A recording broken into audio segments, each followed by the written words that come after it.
Hi guys, இந்த summer சீசனுக்கு ஏற்ற மாதிரி ஒரு சூப்பரான பால் கிரேப் ஜூஸ் ரெசிபி.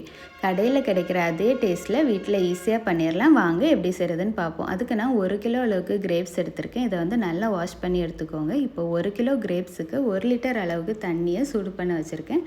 தண்ணி நல்லா சூடானதுக்கப்புறமா இதில் வந்து அந்த கிரேப்ஸ் எல்லாத்தையும் சேர்த்துக்கோங்க. சேர்த்து ஒரு கொதி வரும்போது இந்த மாதிரி வெடித்து வந்துடும். இந்த டைமில் கேஸ் ஆஃப் பண்ணிவிட்டு இன்னொரு பவுலில் நான் கொஞ்சம் தண்ணியில் ஐஸ் க்யூப் போட்டு வச்சுருக்கேன். அதில் இது எல்லாத்தையுமே சேர்த்துக்கோங்க. சேர்த்துட்டு நல்லா கூல் ஆனதுக்கப்புறமா எடுத்து ப்ரெஸ் பண்ணிங்க அப்படின்னா பல்ப்பு தனியாக அதோட ஸ்கின் தனியாக வந்துடும். இந்த மாதிரி எல்லாத்தையும் செப்பரேட் பண்ணிவிட்டு அந்த ஸ்கின்னை நம்ம ஃபஸ்ட்டு வச்சுருந்தோம்ல தண்ணி, அதே தண்ணியில் இந்த ஸ்கின் எல்லாத்தையும் ஆட் பண்ணிவிட்டு உங்கள் டேஸ்ட்டுக்கு ஏற்ற மாதிரி நீங்கள் வந்து சுகர் ஆட் பண்ணிக்கோங்க. நான் 1 கப் சுகர் ஆட் பண்ணிக்கிறேன். இப்போ வந்து நல்லா கொதிக்க வச்சுக்கோங்க. நல்லா கொதிச்சதுக்கப்புறமா கேஸ் ஆஃப் பண்ணி நல்லா கூல் பண்ண விட்டுட்டு இப்போ வந்து ஸ்ட்ரெயின் பண்ணி எடுத்துக்கோங்க.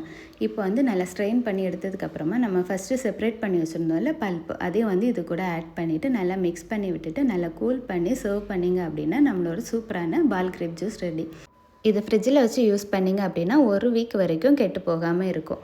எப்படி சூப்பராக இந்த மாதிரி ஒரு சூப்பரான சமையலோடு உங்களை திரும்ப பார்க்குற வரைக்கும் பாய்.